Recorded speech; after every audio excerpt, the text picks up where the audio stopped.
तो वृंदावन में एक संत थे, वो रोज सोहनी सेवा करते थे, झाड़ू लगाते थे पूरे वृंदावन में। यत्र तत्र जहां उनका मन करता था उसी कॉलोनी का आज पूरी सफाई करते। सुबह 4 बजे से उनका यही भजन था, यही संध्या थी, यही नाम जप था।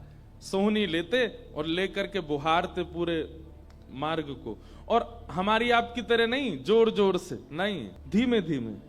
उनके मन में ये भाव था कि वृंदावन श्री प्रिया प्रियतम का ही स्वरूप है, इनके प्रति मैं रोष नहीं करूंगा, धीमे धीमे।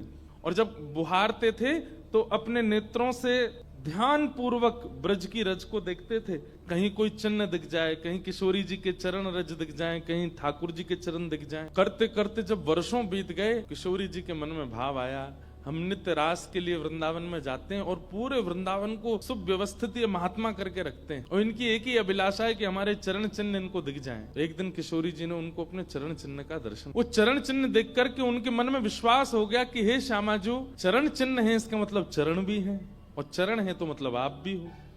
जब चरण चिन्ह तक ले ही आई हो तो आप अपने दर्शन भी करा दो। अब अगली उनकी स्थिति हो गई कि अब चरण चिन्ह नहीं, अब तो प्रत्यक्ष किशोरी जी को देख। लेकिन हमारे ब्रज की एक परंपरा है कि जब तक किशोरी जी की सखियां अनुमति नहीं देंगी ना, तब तक किशोरी जी के दर्शन नहीं हो सकते। इसलिए ललिता जी को मनाओ, विशाखा जी को मनाओ, यमुना जी को मनाओ, गोपेश्वर महादेव को मनाओ। सखियां जब रीझ जाएंगी तब किशोरी जी से मिलना होगा। वृंदावन रस अलग है। तो जब तक ललिता विशाखा आदि सखियां अनुमति नहीं देती तब तक किशोरी जी के दर्शन नहीं। लेकिन किशोरी जी तो चाहती हैं कि उनको दर्शन दें। तो एक दिन किशोरी जी ने रास करते करते अपना नूपुर वहीं छोड़, और नूपुर छोड़ करके किशोरी जी निकुंज में चली गई। आप सुबह सुबह जब सोहनी करने आए तो आपको वो नूपुर मिला, और नूपुर देख करके वो आनंदित हो गए। इतना सुंदर नूपुर, ऐसी सुंदर उसकी कलाकृति, इतना हल्का उसका वजन, इतना सुंदर उसका स्वरूप। आपके मन में भाव आया कि कोई बड़े घर की लाली होगी, उसका रह गया होगा, मैं रख लेता हूं, कभी कोई मिलेगा मांगने आएगा कि भाई हमारा नूपुर दो तो मैं दे दूंगा। आपने वो नूपुर अपने पास रख लिया। नूपुर से दर्शन किशोरी जी ने कईयों को कराए। इसलिए वृंदावन में जब चला कीजिए ना, बहुत ध्यान पूर्वक देखते हुए पृथ्वी को चला कीजिए, क्या पता क्या मिल जाए। सूरदास जी को भी नूपुर से ही दर्शन हुए किशोरी जी के, और आज इन महापुरुष को भी हो रहे हैं। मुझे नाम स्मृति में नहीं आ रहा है, शायद संभवतः श्याम चरण दास जी नाम था। तो नूपुर को अपने पास रख लिया। किशोरी जी का नियम है कि जब रास में जाती हैं तो सब सखियां उनका श्रृंगार करती हैं, और एक एक श्रृंगार जो उन्होंने धारण किया है वो लिख लेती हैं। कानन में कुंडल पहने हैं, गले में ये हार पहना है, उसके ऊपर मोतिन की माला पहनी है, फिर गुंजा माला पहनी है, फिर नवलखा के हार पहने, हाथन में इतने कड़ूला पहने हैं, पैरन में पाजे। क्यों?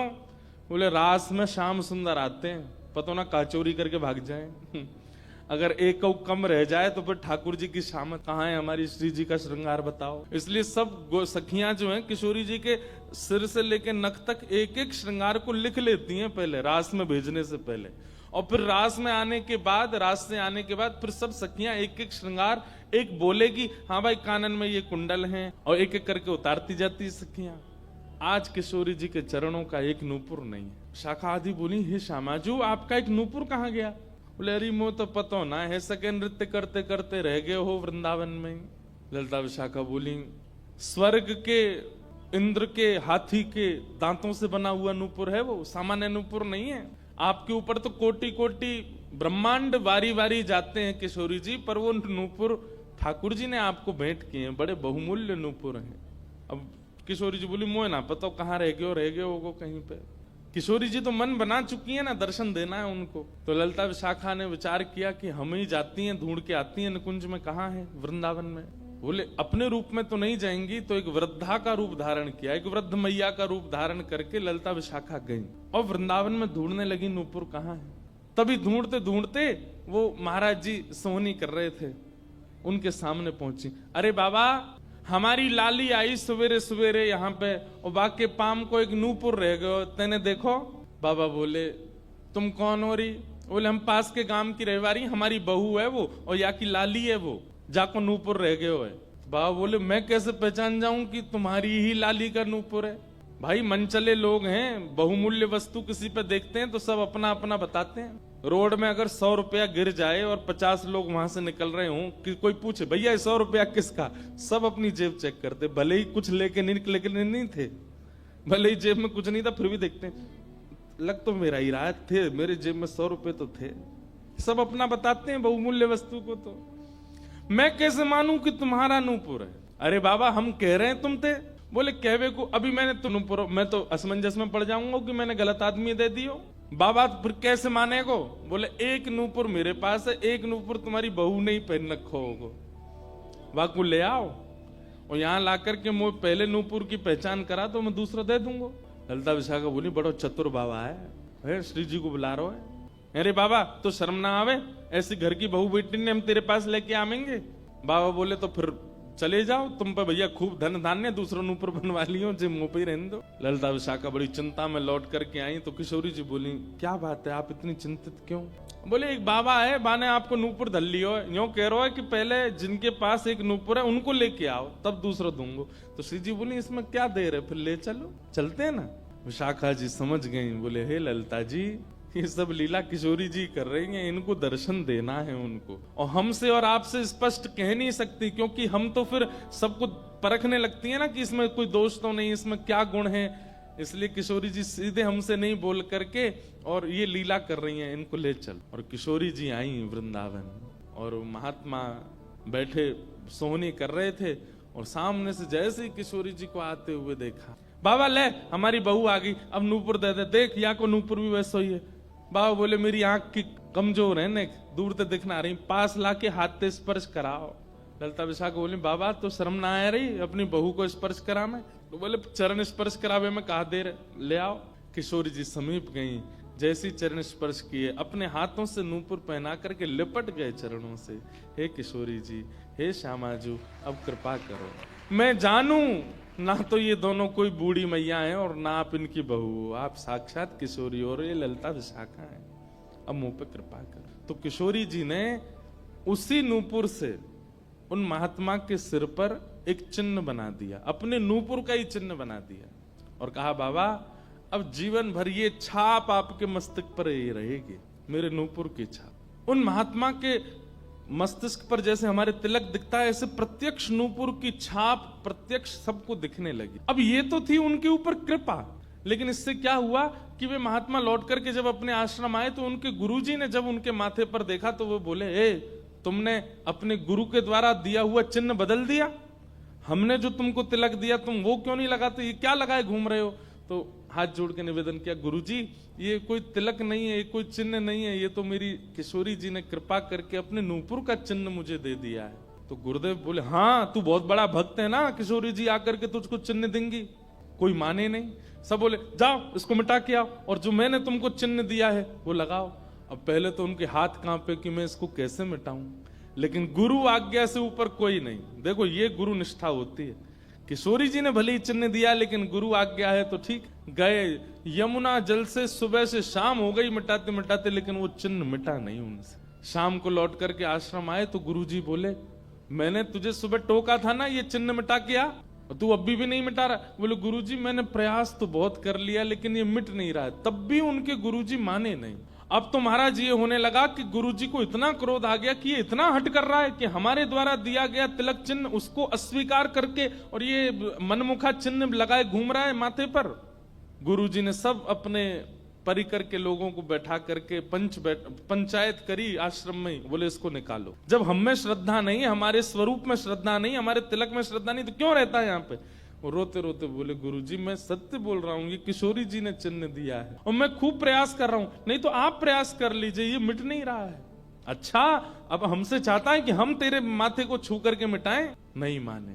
तब उन्होंने नेत्र बंद करके किशोरी जी का स्मरण किया, हे श्यामा मैं किसी को प्रमाणित ये नहीं करवाना चाहता कि आप मुझे मिली हो, पर मेरे गुरु के चित्त में मेरे प्रति अविश्वास आ रहा है, इसके लिए कोई आप लीला करो। तो भगवान के सखा श्री सुबल जी की ये आराधना करते थे। ये जो महापुरुष थे ये ठाकुर जी के सखा सुबल का चिंतन करते थे कि कभी मैं ठाकुर जी से मिलने का मन हो तो सुबल, जैसे भगवान के सखा है ना तन सुखा मन सुखा धन सुखा मधुमंगल श्री दामा सुबल, तो ये सुबल का चिंतन करते थे कि सुबल कभी कृपा करेंगे तो मुझे ठाकुर जी से मिला देंगे। ऐसे सखियों का चिंतन करते हैं किशोरी जी के दर्शन करने वाले, और सखाओं का चिंतन करते हैं ठाकुर जी का दर्शन करने वाले। तो ये सुबल का चिंतन करते थे।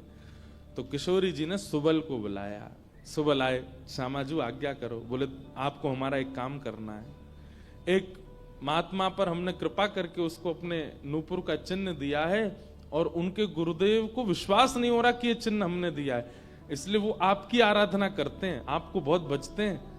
आप जाकर के हमारी तरफ से ये प्रमाण दे दो कि हमने चिन्ह दिया, क्योंकि उस सभा में कई लोग ऐसे हैं जिनको मेरे दर्शन का अधिकार नहीं है और मैं तो जाना चाहती हूं पर ये ललिता विशाखा मुझे जाने नहीं देंगी, इसलिए आप जाकर के वहां प्रमाणित कर दो कि ये चिन्ह मैंने दिया। तब भगवान के सखा सुबल साक्षात उस आश्रम में प्रकट हो गए और प्रकट होकर के जैसे देखा दिव्य देह, दिव्य तनु, दिव्य तेज निकल रहा है, सबने प्रणाम किया, बोले कि ये आपका परिचय? बोले मैं भगवान का सखा सुबल हूं। देख करके सबने बोले आप कैसे आए? बोले हे गुरुदेव, आप अपने शिष्य पर इतने रोष कर रहे हो, ये चिन्ह ये किशोरी जी ने ही इनके माथे पर पधराया है, आप इनके ऊपर नाराज मत। अब सुबल प्रमाणित करके चले गए। अब क्या हुआ? गुरु जी को आत्मग्लानि होने लगी। बोले मैं गुरु हूं और मेरे चेला को ठाकुर जी मिल गए, श्री जी मिल गई और मुझे विश्वास नहीं हुआ। तब गुरु जी ने अपने गुरुजनों को, अपने श्रेष्ठ जनों से जाकर के कहा कि मुझसे अपराध बना है।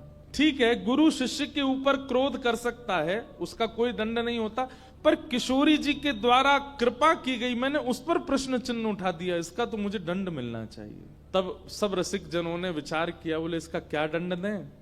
तो बोले आप एक काम कीजिए, दंडोत्सव कीजिए। दंडोत्सव। बोले दंडोत्सव में क्या करना है? बोले आज तक जितनी तुम्हारे पास जमा पूंजी है सब संतों की, भक्तों की सेवा में लगा करके और आनंद से सुंदर भंडारा करो, सुंदर नाम संकीर्तन करो, सुंदर अपने घर पर एक उत्सव रखो और उसमें जितने महापुरुष आए सबको दंडवत प्रणाम करते करते सबसे क्षमा मांगो। और फिर जब सब तुम्हारा धन संपत्ति अब तक जितनी कमाई वो सब संतों की सेवा में लग जाए, फिर उन संतों से कृपा प्रसादी मांगो कि आप सब मुझे क्षमा कर दो। इस प्रकार से दंडोत्सव करो। महाराज जी को सब लोगों ने कहा तुम दंडोत्सव करो, तो उन्होंने कहा ठीक है, मैं अगले 7 दिन के लिए दंडोत्सव करूंगा। ब्रज में जितने भी संत आवेंगे, ब्रज की सीमा पर खड़े होकर के सबको माला पहना करके सबको सत्कार के साथ लाया जाए। आश्रम में उनकी रहने की सुंदर व्यवस्था, प्रसाद की व्यवस्था और नाम संकीर्तन अखंड चले 24 घंटा 7 दिन तक, और खूब भंडारा चले और जितने महापुरुष आए सबसे क्षमा मांगनी। तो जब ये दंडोत्सव का बात हुई तो गुरुजी ने दंडोत्सव लिया और चेला बेचारे जिनको किशोरी जी ने चिन्ह दिया था वो मन में सोचने लगे ये क्या हो रहा है, मेरे कारण मेरे गुरुजी को दंडोत्सव करना पड़ रहा है। तो उन्होंने अपने गुरुदेव के सामने प्रणाम करते हुए अपनी झोली फैला के कहा गुरुजी मुझे एक भिक्षा दे दो। तो क्या चाहिए? बोले जो दंडोत्सव आप करना चाह रहे हैं वो मुझे करने दीजिए, आप विराजिए, आपकी जगह मैं करूंगा, मैं शिष्य हूं आपका। तो बोले नहीं नहीं, अपराध हमने किया तो तुम क्यों करोगे? बोले गुरुजी बस यही कृपा चाहिए। तब बड़े संतों ने मिलकर के सबने कहा कि भाई देखो शिष्य कर सकता है, अगर इनकी इच्छा है तो ये करने दो। तो फिर गुरुजी का दंडोत्सव उन्होंने ही किया जिनको चिन्ह किशोरी जी ने प्रदान किया था। इस प्रकार भैया